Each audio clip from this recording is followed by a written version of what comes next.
What started out as threats now turning into reality. The White House will be issuing tariffs on 3 countries as of tomorrow. Mexico and Canada will be hit with 25% tariffs. Goods from China will face a 10% tariff. And here's how Wall Street responded here. The Dow Jones closing down more than 337 points. S&P down over 30 and the Nasdaq was down 54. As John Diaz reports, the tariffs could drive up the price of our household items.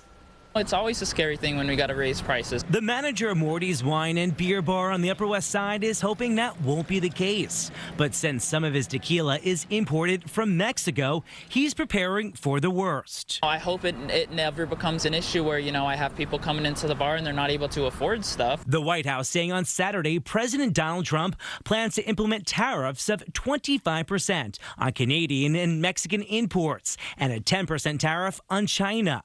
Experts say the cost would then likely be passed on to consumers. It's a tax the president has been threatening for a while, but many consumers say they were hoping they would just stay negotiating tactics since inflation has been too costly. It just exacerbates it even more. I think that it is not a good idea. Friday's report from the U.S. Commerce Department showed that consumer prices rose 2.6% in December from a year earlier, up from a 2.4% annual pace in November. Brian Heavey says he voted for President Trump. I couldn't vote for the same thing that we just went through for 4 years. But now are you worried?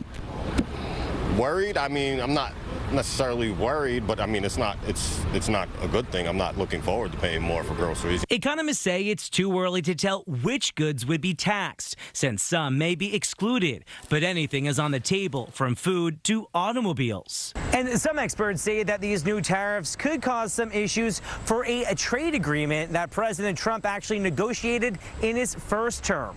But others, like James Moyes, says this may be a good thing if it's carried out correctly. If they put the tariffs into a fund with the IRS and use that fund to pay down debt or pay down interest or anything, then it'll be deflationary. From the Upper West Side, John Diaz, CBS News, New York.